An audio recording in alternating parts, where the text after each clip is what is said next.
Assalamualaikum warahmatullahi wabarakatuh. Perkenalkan, nama saya Dina Faramita. Saya di sini ingin menjelaskan secara teori apa itu hukum internasional, hukum antar negara, dan hukum antar bangsa. Mana yang bagus digunakan untuk saat ini? Dalam kehidupan dunia modern saat ini, tidak ada satupun negara yang dapat hidup sendiri tanpa berinteraksi dengan negara lain. Hubungan antar negara menjadi suatu keniscayaan karena adanya kebutuhan untuk bekerja sama dalam berbagai bidang seperti perdagangan, keamanan, pendidikan, teknologi, kesehatan, hingga perlindungan lingkungan hidup. Interaksi yang begitu luas dan kompleks tersebut membutuhkan aturan yang mampu menjaga ketertiban dan mencegah konflik. Tanpa aturan yang disepakati bersama, hubungan antar negara akan cenderung didasarkan pada kekuatan semata, bukan keadilan. Dari sinilah muncul berbagai konsep seperti hukum internasional, hukum antar negara, dan hukum antar bangsa yang berfungsi sebagai pedoman dalam hubungan global.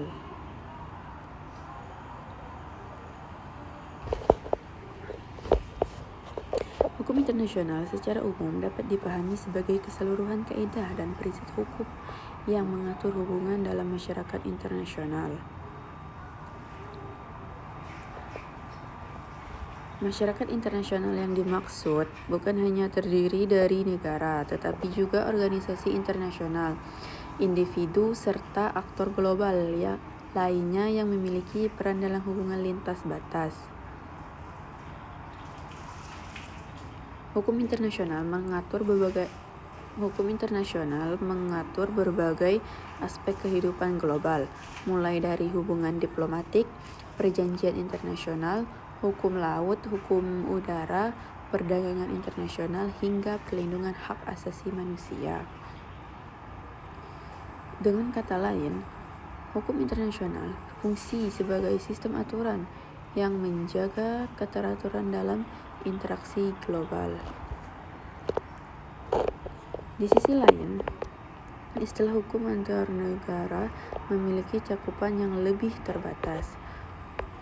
Hukum antar negara hanya berfokus pada hubungan antara negara sebagai subjek utama. Dalam konsep ini, negara yang dipandang sebagai satu-satunya entitas yang memiliki kedudukan hukum di tingkat internasional. Oleh karena itu, hukum antar negara terutama mengatur hak dan kewajiban negara dalam hubungan resmi,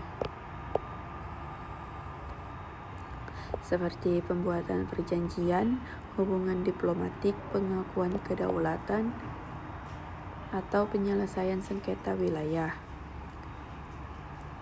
Konsep ini mencerminkan pandangan klasik dalam hubungan internasional, di mana negara dianggap sebagai aktor tunggal dalam kehidupan internasional.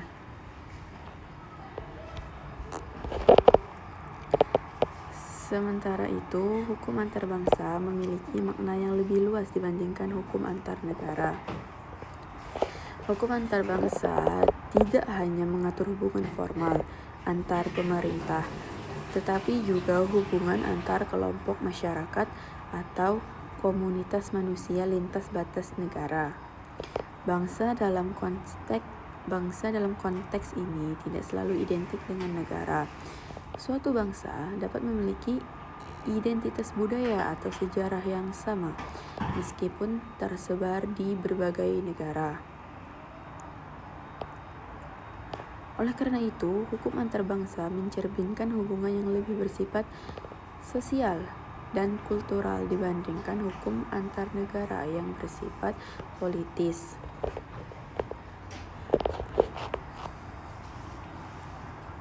Perbedaan mendasar antara ketiga istilah tersebut terletak pada subjek yang diatur. Hukum antar negara hanya mengatur hubungan antar negara. Hukum antar bangsa mencakup hubungan antar masyarakat atau komunitas manusia. Sedangkan hukum internasional memiliki cakupan paling luas karena mengatur negara. organisasi internasional, individu, dan aktor global lainnya.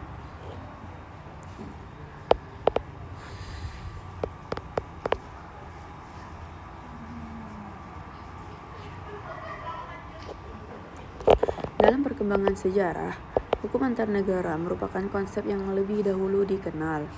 Pada masa awal hubungan internasional, interaksi global didominasi oleh negara sebagai pemegang kedaulatan. Oleh karena itu, aturan yang berkembang pada masa tersebut hanya berfokus pada hubungan antar negara. Namun, perkembangan globalisasi telah mengubah struktur masyarakat internasional secara signifikan. Saat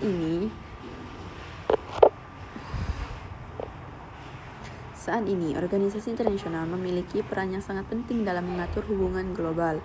Selain itu, individu juga mulai diakui sebagai subjek hukum internasional, terutama dalam konteks perlindungan hak asasi manusia dan pertanggungjawaban atas kejahatan internasional.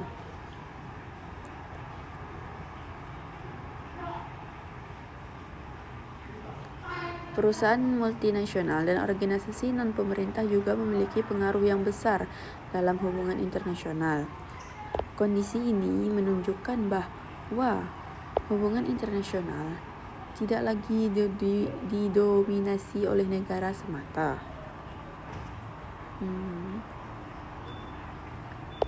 Oleh karena itu, istilah hukum internasional merupakan istilah yang paling tepat digunakan saat ini. Hukum internasional mampu mencerminkan realitas hubungan global yang kompleks dan melibatkan berbagai aktor.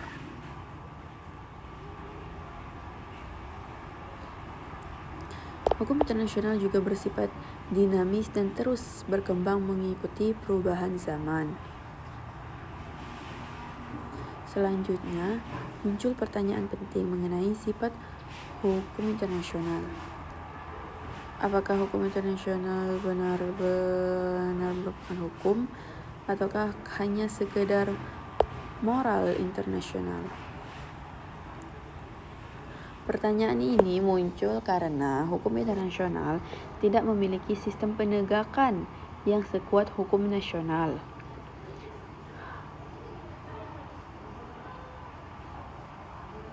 Dalam hukum nasional, terdapat aparat penegak hukum yang memiliki kewenangan memaksa. Sementara dalam hukum internasional tidak terdapat lembaga yang berfungsi sebagai otoritas tertinggi yang dapat memaksa negara untuk patuh. Namun demikian, hukum internasional tetap merupakan hukum, bukan sekedar moral. Hukum internasional memiliki norma yang mengikat dan diakui oleh masyarakat internasional. Negara-negara mematuhi hukum internasional bukan hanya karena alasan moral, tetapi juga karena kepentingan praktis. Pelanggaran terhadap hukum internasional dapat menimbulkan konsekuensi serius, seperti sanksi ekonomi, tekanan diplomatik, isolasi politik, atau hilangnya kepercayaan internasional. Selain itu, hukum internasional memiliki sumber yang jelas seperti perjanjian internasional, kebiasaan internasional, prinsip hukum umum, serta putusan lembaga peradilan internasional.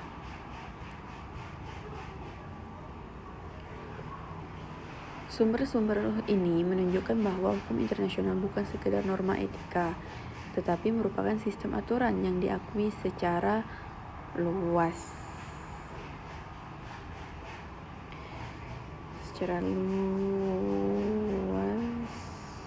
Meskipun tidak memiliki kekuatan pemaksaan yang sama dengan hukum nasional, hukum internasional tetap memiliki efektivitas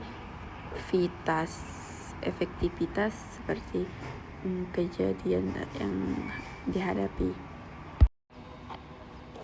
Saya mau melanjutkan yang terpotong tadi, bahwa sumber-sumber ini menunjukkan bahwa hukum internasional bukan sekadar norma etika, tetapi merupakan sistem aturan yang diakui secara luas. Meskipun tidak memiliki kekuatan pemaksaan yang sama dengan hukum nasional, hukum internasional kepatuhan terhadap hukum internasional kepatuhan terhadap hukum internasional sering didorong oleh kebutuhan untuk menjaga stabilitas dan kerjasama global. Negara yang melanggar hukum internasional beresiko kehilangan legitimasi dan dukungan internasional.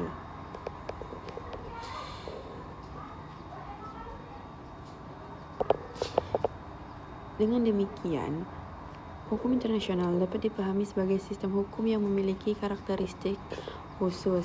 Ia tidak sepenuhnya sama dengan hukum nasional, tetapi tetap memiliki kekuatan normatif yang nyata. Hukum internasional berfungsi sebagai pedoman dalam menjaga ketertiban global dan mencegah konflik.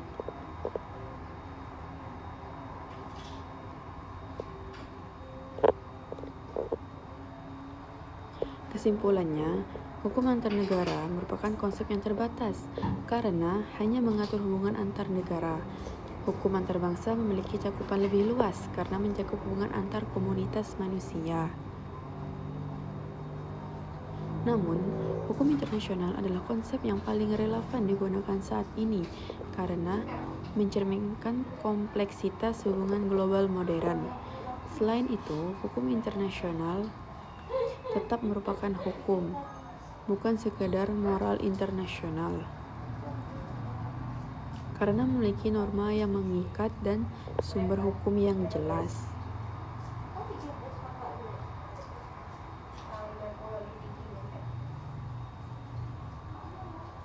Dalam dunia yang semakin saling bergantung, keberadaan hukum internasional menjadi sangat penting dalam menjaga perdamaian, keadilan, dan kerjasama global.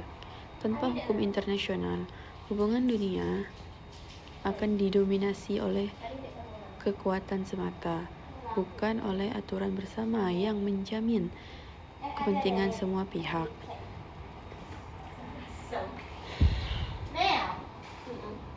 Di antara hukum internasional, hukum antar bangsa, dan hukum antar negara, yang memiliki cakupan paling luas adalah hukum internasional. Hal ini karena hukum antar negara hanya mengatur hubungan antara negara dengan negara saja, sehingga ruang lingkupnya paling sempit. Sementara itu, hukum antar bangsa memiliki cakupan yang lebih luas karena tidak hanya mencakup hubungan antar negara, tetapi juga hubungan antar kelompok masyarakat atau bangsa lintas batas negara.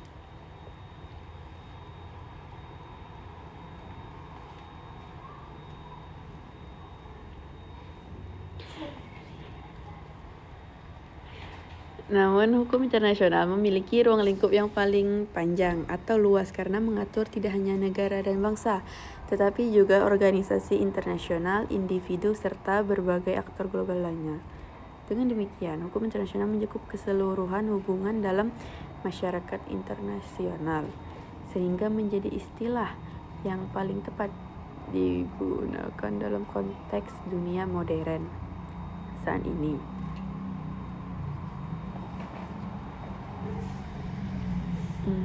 Selain itu, perkembangan globalisasi yang semakin pesat membuat interaksi dunia tidak lagi terbatas pada hubungan antar negara saja, tetapi juga melibatkan banyak pihak lain. Sehingga penggunaan istilah hukum internasional menjadi lebih relevan karena mampu menggambarkan kompleksitas hubungan global masa kini. Selain itu, yang bagus digunakan untuk saat ini adalah hukum internasional. Karena apa? Karena cakupannya lebih luas dan lebih relevan untuk digunakan saat ini, sehingga bukan bukan apa kalau kan hukum antar bangsa hanya mengatur bangsa-bangsa, hukum antar negara hanya mengatur negara-negara, tetapi hukum internasional mengatur seluruh aspek internasional seperti Amerika dan Indonesia. Lalu yang paling penting digunakan untuk saat ini, yang paling tepat yaitu adalah hukum internasional. Apakah hukum internasional bisa disebut hukum ataukah hanya sekedar moral? Jawabannya yaitu hukum internasional bisa disebut hukum karena perjanjian internasional